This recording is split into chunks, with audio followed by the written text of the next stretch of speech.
Salam sejahtera bagi kita semua. Saya di sini akan mempresentasikan hasil CBR saya kepada orang tua saya yang berjudul India Bangkitnya Raksasa Baru Asia. Yang pertama ada di bab 1, yaitu kekuatan dunia baru. Ketika kita mendengar negara India, pasti tidak asing dengan kata Bollywood. Ini terletak di tengah kota Mumbai. Namun, kehidupan di kota terbesar India tersebut sama sekali bertolak belakang dengan suasana film India yang selalu tarian dan nyanyian bagaikan dunia mimpi. India ini dikenal dengan penduduk yang lebih dari 1 miliar jiwa. Selalu digambarkan sebagai gajah gemuk, dengan artinya gerak lamban karena senang bermalas-malasan. Hal ini dianggap dengan dilengkapi dengan tingkat buta huruf sekitar 70%. Namun pada abad 21 sekarang ini, India telah tampil sebagai raksasa baru. 10 perubahan yang terkenal di India atau yang terbesar di India. 3 produsen petani lunak dan juga teknologi informasinya itu telah menempati posisi puncak. Ekonomi India itu relatif gagal. Hal ini dimisalkan dengan karena pembangunan ekonomi yang terlantar,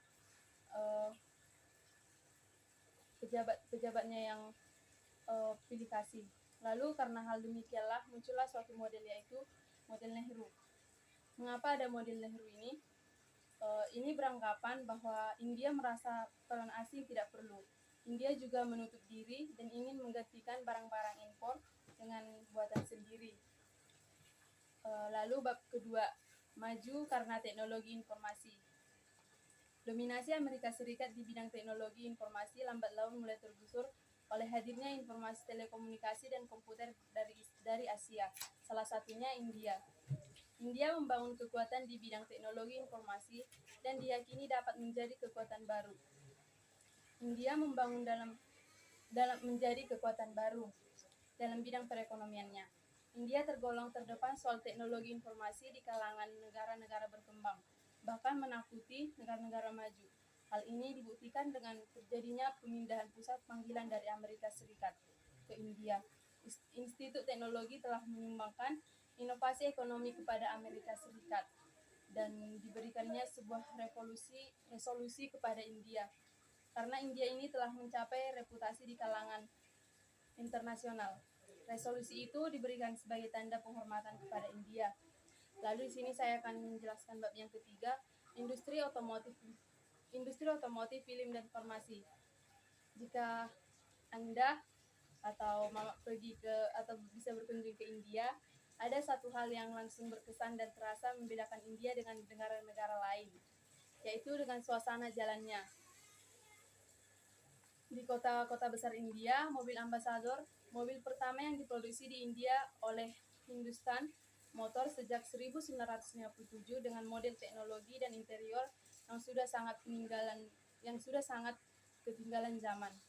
Masih lalu lalang di jalan, bahkan mendominasi jalanan. Lalu, benarkah India sudah sedekat itu untuk menjadi pesaing Jerman, Jepang, dan Korea Selatan? Industri otomotif lokal India melihat ini sebagai suatu tantangan yang layak dijawab dengan kerja keras. Dan dengan kepercayaan dari India yang semakin kuat, hal itu bukan sesuatu yang tidak mungkin, sebagaimana mereka buktikan di Institut Teknologi dan Farmasinya. Selanjutnya, industri film. Pada zaman globalisasi ini, barangkali tak ada perempuan atau kita semua di Jakarta atau di seluruh Indonesia yang tidak mengenal Shah Rukh Khan, bintang film India terkenal masa kini. Industri film India seringkali disebut sebagai Bollywood untuk menganalogikannya dengan Hollywood. Sesungguhnya Bollywood adalah salah satu unsur penting yang membentuk seluruh struktur industri perfilman India. Setelah itu, teknologi informasi dan komunikasi. Industri farmasi adalah the rising stars dalam perekonomian India dan booming. Industri ini diyakini menjadi bakal revolusi tahap berikutnya. Industri di India setelah IT dan Business Process Outsourcing atau BPO, industri farmasi India bukan hanya mampu memenuhi hampir seluruh kebutuhan dalam negeri, atau 95%, tapi juga memasuk 40% kebutuhan dunia untuk obat-obatan dalam bentuk curah atau bulk.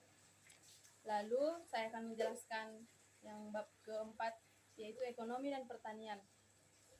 Tingkat pertumbuhan Hindu merujuk pada rendahnya pertumbuhan ekonomi India yang didominasi oleh pemeluk Hindu. Tingkat pertumbuhan India berbeda dengan pertumbuhan ekonomi negara lain di Asia yang lebih tinggi, rata-rata di atas 7% per tahun. Dengan penduduk yang mencapai 1,2 miliar lebih sekarang ini, salah satu pertanyaan yang muncul di kepala kita yaitu bagaimana negara seperti India ini memberi makan orang sebanyak itu. Tapi dari awal yang semula India ini bergantung pada pangan impor, ternyata sekarang India ini juga telah mampu menjadi swasembada pangan dan dapat menjadi produsen padi-padian terbesar kedua di dunia setelah Thailand. Meskipun terkenal dengan produsen padi-padiannya terbesar, tetapi mayoritas petaninya itu masih tetap miskin. Lalu bab yang kelima yaitu buku dan pendidikan. Banyak orang tahu India, terutama Bollywood, adalah salah satu industri film raksasa dunia. Saat ini secara perlahan, mata penduduk dunia mulai berpaling juga pada industri kebudayaan lainnya di India, yaitu buku. Industri buku India kini memasuki jalur perdagangan tingkat dunia. India mulai sejak penerbitan buku-buku berbahasa Inggris sejak zaman kolonial. India juga masih menghadapi tantangan cukup serius di level pendidikan dasar dengan angka melek buruk sebesar 65%. India jauh berada di bawah bukan saja negara-negara maju, tapi bahkan negara-negara berkembang seperti Vietnam 90%, Zambia 80%, Tanzania 77%, dan Kamboja 70%. Lalu yang bab yang terakhir, sisi lain dari